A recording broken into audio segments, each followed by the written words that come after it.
suppose I should start up by wishing my wife a happy birthday. It's her birthday today. I don't think she'd like me to tell you how old she is, but she's doing well for her age. I just want to remind everybody Steamboat Day starts Wednesday and runs through Sunday. And a lot of good things going on, good time as usual. And also, Chad was going to come up and give a brief report about Levy Park to the council. And if Tim Penny shows, he also wants to give a report, but if he's not here in time, we'll do him later in the agenda. Mayor and council, please. Mayor and council, again, thank you for the time tonight to give you and the community update on progress within Levy Park. Specifically wanted to come tonight to let you know that we are going to be placing sod in the patio area with the existing egg line. So where that existing egg line is in that area, we'll replace that with sod. And we've chosen sod over concrete for several reasons. One is the cost. The concrete estimates came in a little bit higher than we expected. We have some runoff concerns in this area, in the patio area. We place new concrete in. Placing the new concrete where that existing egg line doesn't necessarily line up with the drainage, so we would have some standing water in some areas. We know that if this area is expanded in the future, pieces of this new concrete would need to be torn up and replaced. And so obviously we didn't feel this was the most appropriate use of funds if we place concrete in there and then tear it up for future use. So the planning of the sod is within the budget allocation that we presented to council in April. This area may be roped off for a period of time to let the sod establish root system. We expect this area to be ready for use the first week of August. The city of Winona also has submitted the scope of work for the Main Street pedestrian crossing to the Union Pacific Railroad. This submittal is the first of many steps that will lead to the design of the best pedestrian crossing at Main Street. The request to Union Pacific also included our interest to review a potential pedestrian crossing at Lafayette Street. Again, I emphasize that both of these are pedestrian crossings. So again, it's foot traffic, bike traffic across these railroad tracks. We expect to hear back from Union Pacific Railroad by the end of this month on how the city should proceed with the initial scope of work submitted. Again, it's a several-step process to get the permits for the at-grade crossing at Main Street. The council has approved $15,000 for the design and engineering of the Main Street crossing. Again, we believe that's within budget as well. We've received quotes to upgrade the electrical near the patio area. That was one of the concerns that the committee brought forward to council. We're working on the proper placement of those electrical services. We will also be adding additional electrical service to the new docking facility at the east end of Levy Park, so to provide electrical for the new dock as well as some extra lighting in that area as well.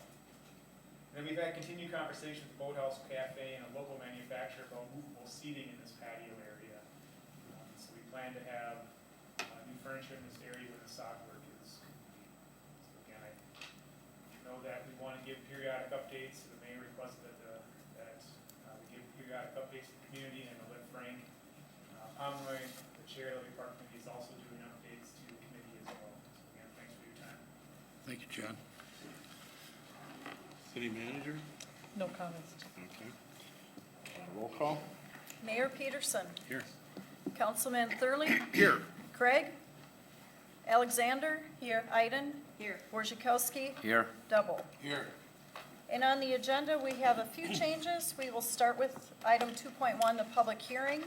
Then we will move to item 4.1 under unfinished business, and then item 5.1 and 5.2 under new business. So first up this evening is the required public hearing, item 2.1, proposed 2015 sidewalk replacement project and preliminary assessment roll. Declare the public hearing open, and is Keith going to ask, or is anybody from staff speaking? No, okay. Anybody here wish to speak to the sidewalk replacement program? Anybody here to speak to the sidewalk replacement program? It's your last chance to speak to the sidewalk replacement program. Hearing none, I'll declare the public hearing closed and ask if there's a motion. I move to adopt the attached resolution. Second. Always fashionable, Michelle Alexander made the motion, and I think I heard George make the second. Any further discussion? Hearing none, we'll vote. All those in favor say aye. Aye. Opposed, same sign. Carries. Under unfinished business, item 4.1 is the 2015 Franklin Street reconstruction preliminary assessment roll.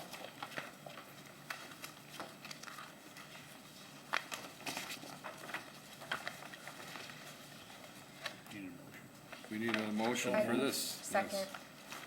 A motion by Paul and seconded by Michelle. Discussion? Hearing none, we'll vote. All those in favor say aye. Aye. Opposed, same sign. All right, we got our 6 votes. Under new business, item 5.1 is the presentation of the 2014 city financial reports. Council. This is the annual request to the city council to accept the 2014 financial reports for the city, and that would be the comprehensive annual financial report and the schedule of federal expenditures, both of which we spent the last hour talking about in much greater detail. So a representative from the accounting firm of Deloitte & Touche will summarize those reports for us following, and I'd like to introduce Kirsten Vosen, a partner with Deloitte & Touche. Welcome. Thank you. Thank you, Mayor and council members. I am so pleased to be here this evening to present the findings of the 2014 audit. My name is Kirsten Vosen. I'm an audit partner with Deloitte & Touche out of Minneapolis. And as Mary had mentioned, we spent the last hour with the mayor and the council members walking through the annual comprehensive financial statements as well as the results of our audit of the schedule expenditures of federal awards. And so we are pleased to present to you the financial statements, all 180 some odd pages of them that we went through in great depth, as well as the schedule of expenditures. That is in essence the scope of our audit. I am happy to report that we issued a clean, unqualified opinion on the financial statements themselves, as well as a clean, unqualified report on the schedule of expenditures of federal awards. Now, the schedule of federal awards is the audit that we do for any federal grants that are given to the city. In the current year, you had about $3.5 million of federal awards. The vast majority of that increase over the prior year relates to the work done out at the airport. There's a lot of complexity that goes into those federal awards and the compliance requirements around those. So again, it is always important to be able to come forward and present a clean audit. So no compliance issues were noted as part of that audit. And then on the city financial statements, again, a clean audit, no control deficiencies to report relative to the internal control environment that we have evaluated through the course of our work. And any of our findings were found to be very small immaterial items. So again, a clean set of financial statements. Mary, Allen, and team should be commended for the work that they've done. It is a very robust audit process. We're here in the field with them for a number of weeks, preparing the financial statements and auditing at a very low level of detail, and they were extremely responsive to all of our requests, providing us with all the adequate documentation that we needed to complete our procedures. So again, I think we had a very good discussion with the mayor and the council members. It is very much a best practice to be able to have an in-depth study session walking through the financial statements. So again, I commend you for going through that level of detail and asking the great questions that you did earlier in the evening with us. And I'll open it up to any questions that you might have for me before I close out my remarks. Any additional questions? I feel like we asked them in the last hour if we had them, so, but right. thank you very much. Thank you.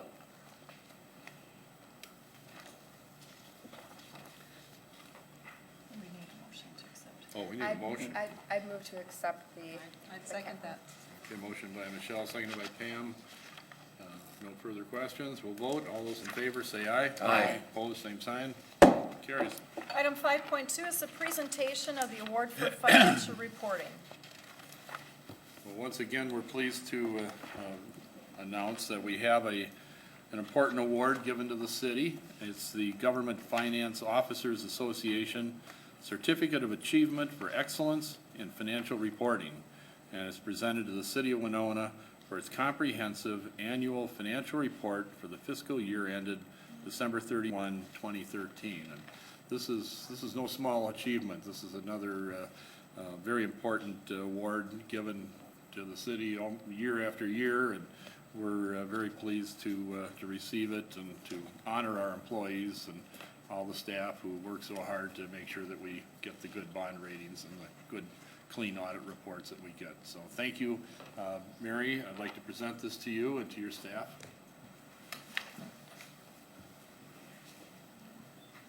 Want to read the names? Oh, okay. This goes to Mary Berger, Alan Bergmeyer, Danielle Fetting, Bill Cool, Gary Kutzier, and Jessica Wolfon. Say that right? Close enough. All right.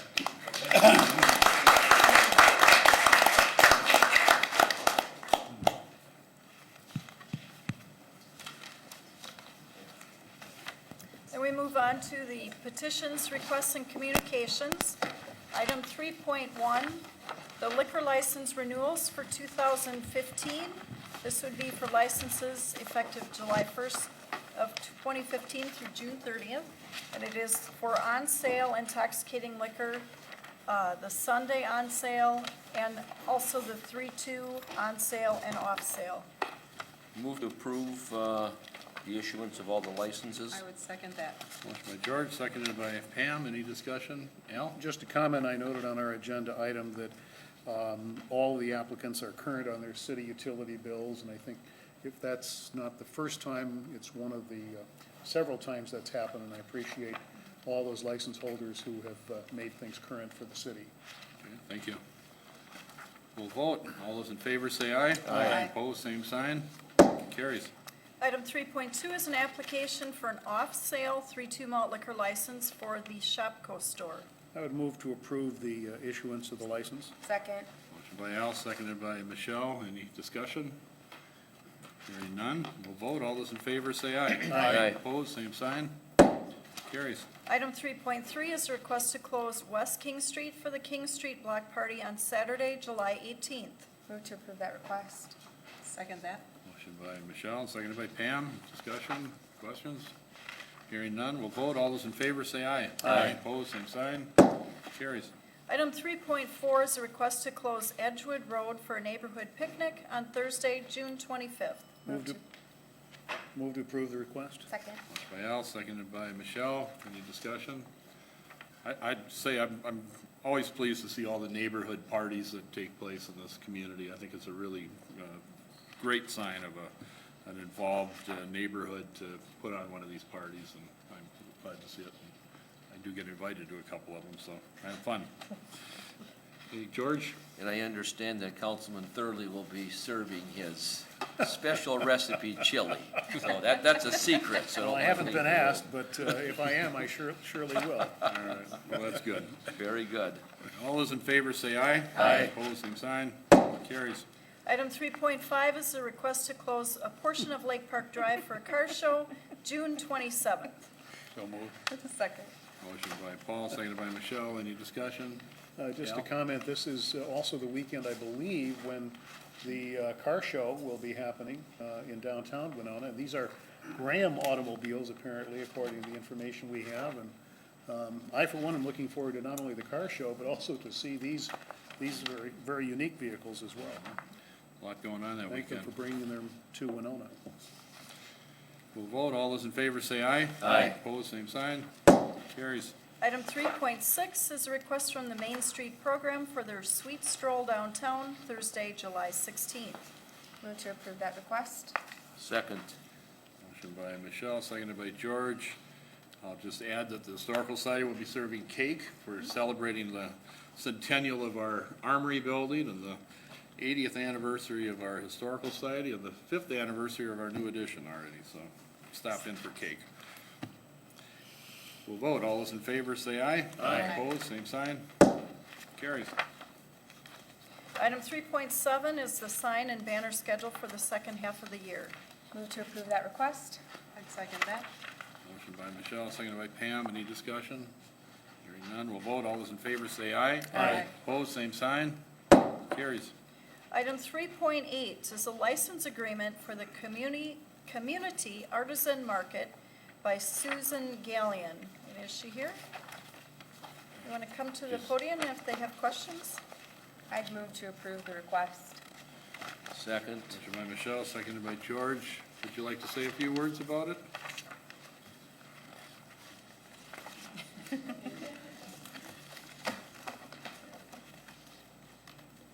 Rhiannon Casale, Susan Gallion's daughter. We'd just like to open up a community artisan market that is a little more affordable than the current one. One where more people can attend with handmade local goods. Okay. All right. Thank you. Any further questions? Hearing none, we'll vote. All those in favor say aye. Aye. Opposed, same sign. Carries. Item 3.9 is an application for consumption and display permit for Pat Bushman doing business as the Mississippi Explorer of Winona. One of the requirements under the state law is that he also have an on-sale 3.2 malt liquor license. So the approval would be for both the on-sale 3.2 and the state consumption and display permit.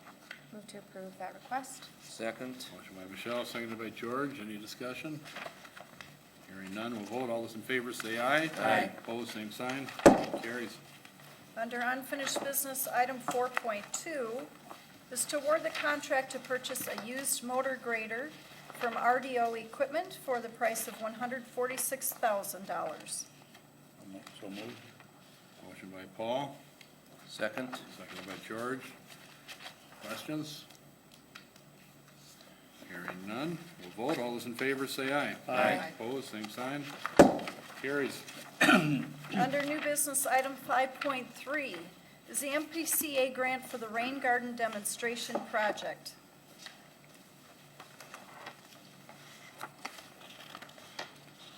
Motion, I would so move to concur with the project.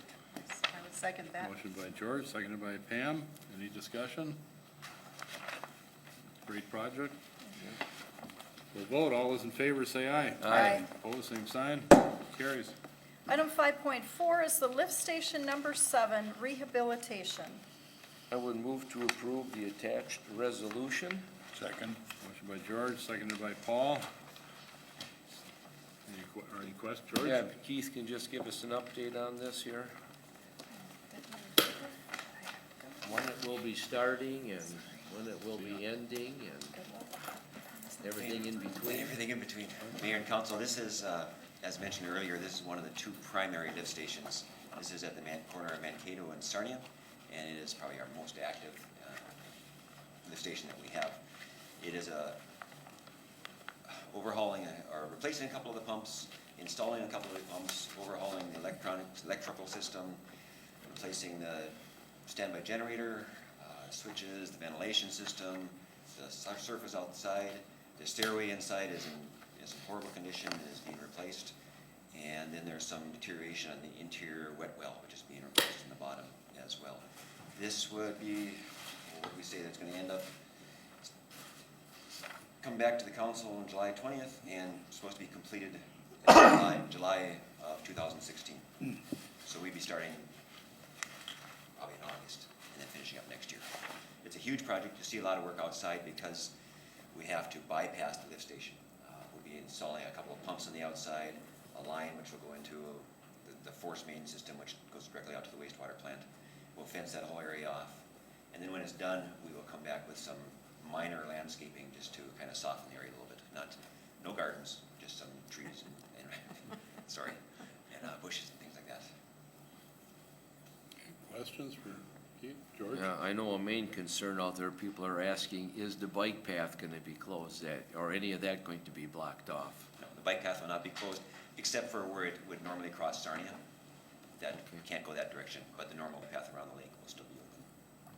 And the council at one time had asked us to try to add some odor control to the lift station as well. We're doing that as part of the project also. Al? Just a comment, I took our Public Works Director's offer to look at the plans and found them very fascinating and comprehensive. Just a little history on that lift station. It's been around since 1934. So after 81 years, I think it's about time we do these improvements, so we will have it around for another 50 to 80 years as well. So forcing the sewage onto the wastewater treatment plant. It's a very important part of that whole system, a system that cities traditionally provide their residents in a critical system, although it's kind of boring maybe, but, you know, if you can't flush, you have real trouble. And this is a good way to allow that to continue to happen, so definitely support the system and the motion to proceed. Okay. Any other comments? We'll vote. All those in favor, say aye. Aye. Opposed, same sign. Carries. And we are on item 5.5, the library legacy grant presentation. We have Greg Goud here. Welcome.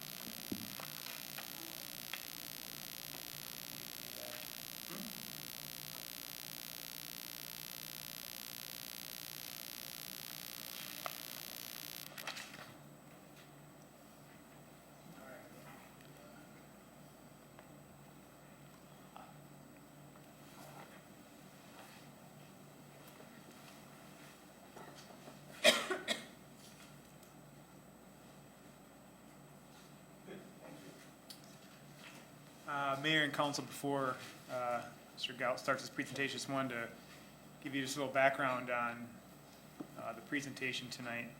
The Winona Public Library, with a large assist from the Friends of the Winona Public Library, was successful in securing a grant through CELCO, which is our Southeastern Libraries Cooperating Initiative. The funds for the grant are provided to CELCO through funds generated through the Legacy Amendment. And the intent of the grant was to document or write the history of the Winona Public Library. So the grant provided dollars to do that, to hire a consultant and do the manuscript development. So the city proceeded to hire Mr. Greg Gout to complete this work. As a requirement of the grant, Mr. Gout is to give a presentation to the governing body tonight, which is why he is here and is on the agenda.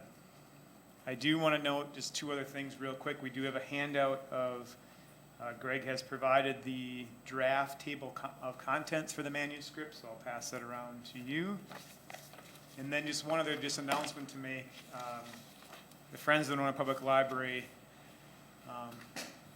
besides helping us secure this grant, wrote a grant to the Winona Foundation, and we're successful in securing a grant to publish Mr. Gout's manuscript. And so from the beginning to having just the history be told, to writing a manuscript, all the way to having this document published. And so we're very pleased with the efforts of the Friends of the Library, and are, to this point, amazed at the history that we found, maybe that we didn't all know about, of the library. And with that, I'll turn it over to Greg.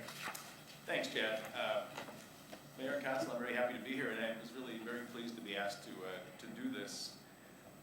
Oh, you could say kind of a labor of love, writing the history of the Winona Public Library. It's also been a pleasure. I've been working in the library. There's lots of sources on the library's history in the library, and there's a vault inside the old director's office.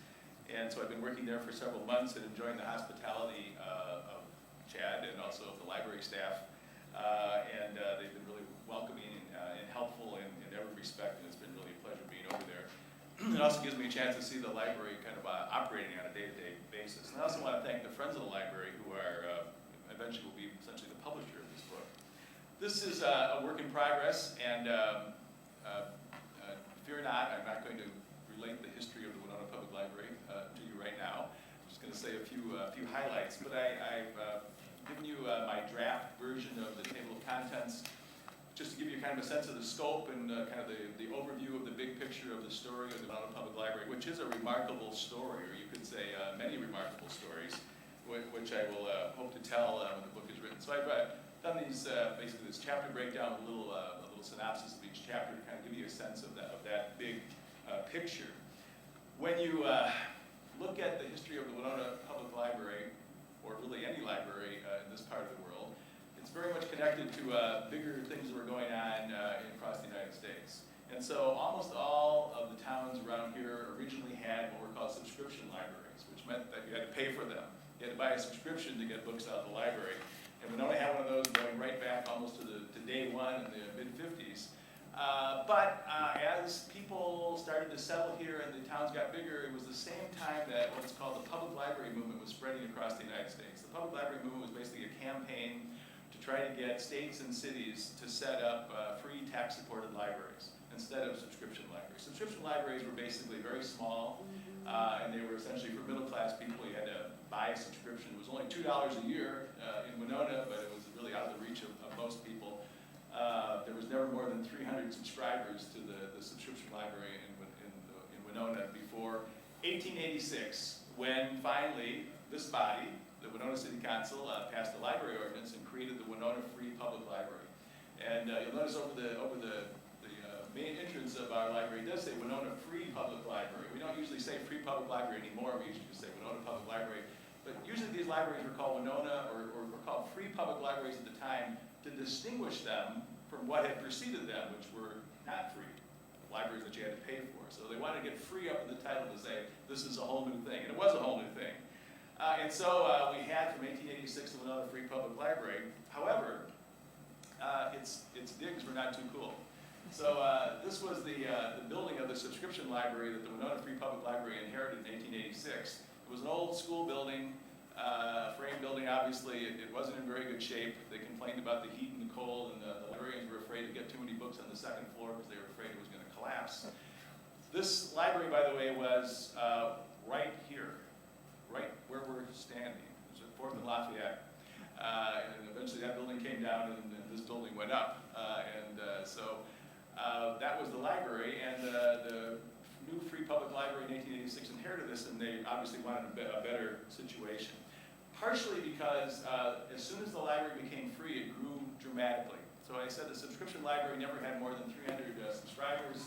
Within about 10 years, the Winona Free Public Library had 2,500 borrowers. I mean, people with cards. And that just kept growing and growing and growing and growing and growing. So there was a problem, and that problem was eventually solved, as I'm sure you're all aware of, by this man, William Harris Laird. And he was one of the 3 founders of the Laird Norton Company. And if I had another hour or two, I would love to tell you more about the Laird Norton Company, because it is really one of the most remarkable stories of business history that you'll ever imagine. Certainly in the state of Minnesota, but even nationally. So as you know, in the 1860s, 70s, 80s, 90s, there were 4 lumber companies on our riverfront. The Laird Norton Company was one of them, plus they owned a second one. And William Harris Laird and his 2 cousins, Matthew Norton and James Norton, set this company up and developed it. And it was enormously successful. The idea basically was to take all this great lumber coming down the river from the Chippewa Valley, turn it into board lumber, and then ship it out on the railroad, the Winona St. Peter Railroad, to the west, where there was literally hundreds of thousands of farmsteads being built. It was an unbelievable opportunity, and they exploited it very well, and they made a lot of money. And I think however much you think they may have made, they made more. They made a lot of money.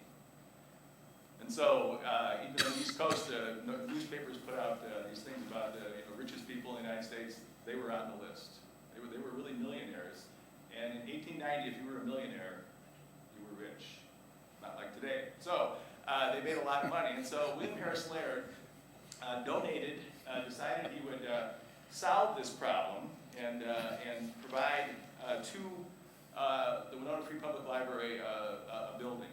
And so in 1897, after several years of thinking about this privately, he proposed to your predecessors, the Winona City Council, that he would build them a building for $40,000 that would be designed by his nephew, Warren Powers Laird, who happened to be the dean of the School of Architecture at the University of Pennsylvania, and another well-known Philadelphia architect, in neoclassical style, as they did, if the city council would agree to several conditions. And one of the conditions was that the city would buy from the library board for $5,000 that dilapidated old building on that property, and in return for that, William Laird would sell the 2 lots at the corner of 5th and Johnson to the library to build the new library. In other words, he wanted to make sure that the library had a good site and it would be taken care of with no extra cost. And that obviously the city council agreed to that. And he asked them to increase the tax levy for the library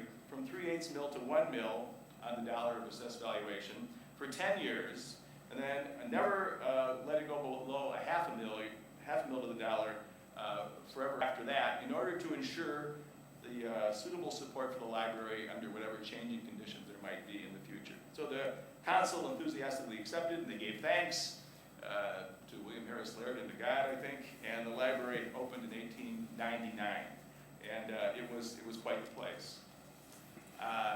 It was covered in this beautiful white Bedford limestone. It was obviously a neoclassical gem, this dramatic tower, etc. It was quite the amazing place, as it still is today.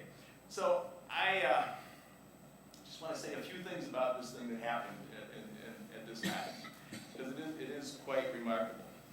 The first thing I would like to say is that as I looked at this and I researched this, the history of the library, I was immediately struck by the incredible civic engagement of the wealthiest people in this town with things like the library, the public parks, etc.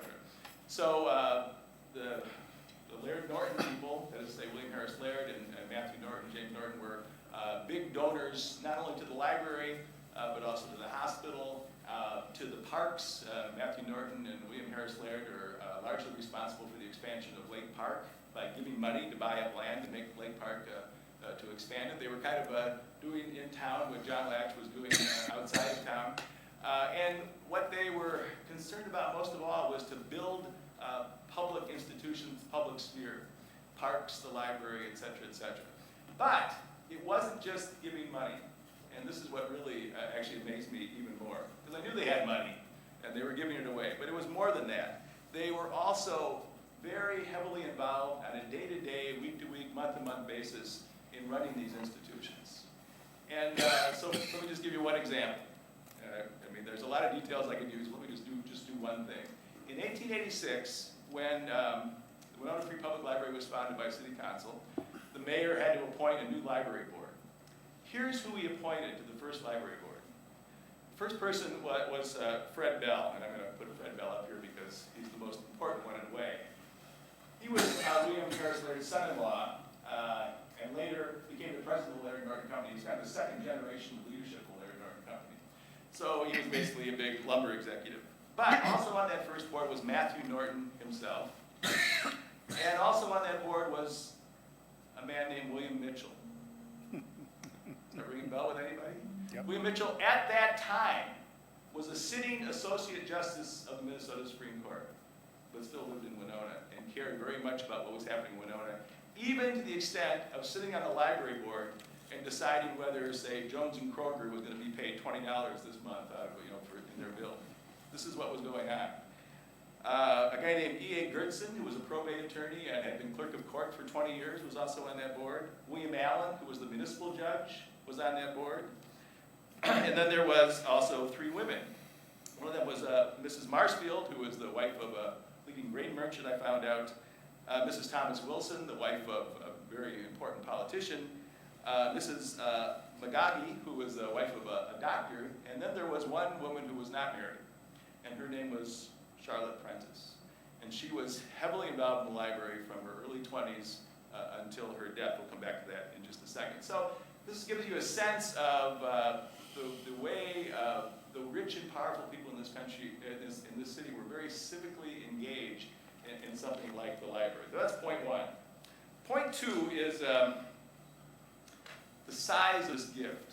So Laird said, I'm going to give you a library of $40,000. Well, as it turned out, the library cost $50,000 in the end, and he paid all the bills. And what happened was, he said $40,000, but his nephew, his favorite nephew, was the architect, and his favorite nephew and the architect from Philadelphia kept saying, you don't want to just have brick, you want to have this beautiful Bedford stone. It's going to cost a little more, but don't you think you should go for that, Uncle William?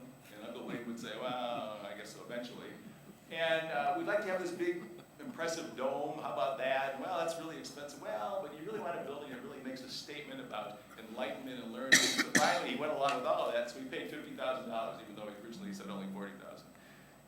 Well, what did that mean? What was $50,000 in 1897? So this is hard for historians. How do you put a 2015 value on $50,000 in 1897 dollars? And the answer is, it's not so easy. There's no simple way to come up with just one figure. There's a lot of different ways that people gauge that historic value. One of them is, of course, the Consumer Price Index. If you use the Consumer Price Index, which is basically just what a bundle of domestic goods would cost, $50,000 comes out to about $1.5 million. So at the very minimum, that was the size of his gift. But other people would say that the CPI is not a really good way to judge the value of a construction project, because it's just a basket of, basically consumer goods, including food. So using other kinds of indices, you come up with much higher figures in the range of $7 to $10 million of what $50,000 really was worth at that time. So I point this out because when you think about this gift, that's the way we need to think about it. It was at least a $1.5 million gift to the city of Winona, of this building, turned over with no conditions except to maintain it, or maybe a gift that was really worth much more than that, maybe $5, maybe $7, maybe $10 million. That was the size of this philanthropic act. Thirdly, I wanted to point out, and you maybe have thought of this already, at the same time, there was a guy named Andrew Carnegie going around doing the same thing, giving towns, including towns in Minnesota, money to build libraries. And in fact, Andrew Carnegie gave grants that led to the building of 1,600 libraries in the United States, 66 in Minnesota. And obviously what William Harris Laird was doing was pretty similar to that. But interestingly enough, Laird's gift to Winona was 2 years before the first Carnegie grant in Minnesota, which was to Duluth in 1899. So I think that Laird was really influenced by what Carnegie was doing, but he kind of beat him to the punch. He was basically doing a Carnegie kind of thing before Carnegie was doing it, at least in Minnesota. And the size of the grant was kind of similar, because what Carnegie said was, actually had a secretary who ran this thing, he said, okay, tell me the population of your town. Winona's population was about 20,000 at that time. I'll give you $2 for each person. So if Winona had applied to Carnegie, he would have said, I'll give you $40,000, and that's it. And that's where Laird started, interestingly enough. Except that whereas Carnegie would never have gone above $40,000, Uncle William did keep kicking in more money and building this more dramatic building. And so what happened in Winona is that we got a grander building than your average Carnegie library. Carnegie libraries are very nice, but our library was more dramatic. So for example, if you think about the original entrance on 5th Street, you entered into this grand kind of lobby with this great dome above it, which was called the Exchange Room. And beyond that Exchange Room was the circulation desk where you check books out. But look at the incredible oak woodwork and all these columns. I wanted to mention to you, because I've had this experience myself, I'm sure you've all been in the library many times, And before I started this project, I'd been in the library 100 times. But I think what happens is we get used to it and we don't really see it anymore. You don't really see the details anymore. So go in there sometime, sit down, and just closely examine just the woodwork. It is stunning, and why not, right? Because it all came from the Laird Norton Company. It was, this is what was going on. Just a little close-up in a color photo. This is just the door surround and the entrance to the stacks. And it's just a tiny little example of the level of oak woodwork throughout the building. It's really quite remarkable. And then we have the dome. This is another thing. Again, I was in the library hundreds of times, but I never really looked up, right? Stand in the middle of that, what was called the exchange room, the room that you entered when you came through the main doors originally, where obviously the doors aren't used anymore. And just take a minute, sit down in a chair, and look up. And what you will see, and maybe you've never noticed this before, I looked at it very closely, is a remarkable piece of art glass in that dome by a guy named Otto Heineke, who was a major art glass person from New York City, who was kind of a rival of Tiffany, etc. So this is the level of artwork that we have in this library. In addition to that, there was a lot of art donated to the library, and I just want to mention one. And again, you've probably all seen this, but again, it's one you can forget to look at. And so, in 1910, William Hayes, who was a Laird Norton executive, he ran one of the retail lumber operations called Hayes Lucas Lumber. He had married Charlotte Prentice late in life. And so Charlotte Prentice had been involved with the library board from her early 20s. And then in about right around the time when the new library was built in 1899, she did a remarkable thing, which kind of surprised me as I was reading through the minutes. She resigned from the board, which she had been on for really all her life, so that she could apply to become the assistant librarian, the full-time assistant librarian of the library. And she was a wealthy woman. It was a really interesting thing. And so that was about 1899. Then she worked in the library until 1903, until she married William Hayes. And William Hayes was in his 50s, she was in her 40s. Neither of them had ever married before. And it was a beautiful thing, I guess. But she died not long after that, 1910. So they were only married for about 7 years. And apparently William Hayes was really broken by this. And so he went and hired Kenyon Cox, who was a major mural painter on the East Coast. And I think he probably knew about Kenyon Cox for a number of reasons. There was a family connection, but Kenyon Cox had just done a mural for Cass Gilbert's Capitol. And if you go, I think it's over the Supreme Court, the entrance to the Supreme Court chambers in the Minnesota State Capitol. I mean, you can't go there now, as a matter of fact, but once they're finished restoring it, you can go to it. So we have this remarkable piece of work also. So we have a library that is really more extravagant than what a Carnegie library would have been. Carnegie would have said, a brick facade is good enough, you don't need this beautiful stone. He would have looked at the dome and all this artwork and the glass in the dome, and it would have said, this is, you don't need this. But because of William Harris Laird and his nephew, the architect, we got a building that is kind of like a Carnegie library, except a much more beautiful and extravagant building. So now, finally in 1899 then, when the building was built, there was a very quiet ceremony in the library, and William Harris Laird came to the library to transfer ownership of the library to the library board, to have and to hold forever, as he put it, subject only to the conditions that he'd agreed with the city council earlier on, that is to adequately support the library with tax dollars. And so now it's 116 years later, and the building continues to serve thousands of patrons and continues to inspire people with its architecture and artwork.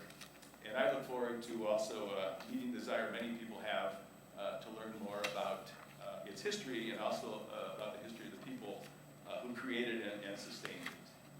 And thank you very much. I'd be happy to take any questions there might be. Any questions? Well, we'll look forward to reading the book. Well, that's good. I appreciate it. You can even buy one. I'll go to the public library and borrow it. Listen too well. Thank you, Greg. Thank you. And we are on to item 7.1, council concerns.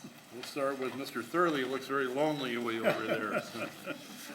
Well, my fellow council people, I just want to concur with the mayor on the invitation to Steamboat Days, and also to thank the Steamboat Days Committee again for putting on what looks like to be an exciting event. However, we do have some weather issues that might interfere with some of that, but let's hope not too much.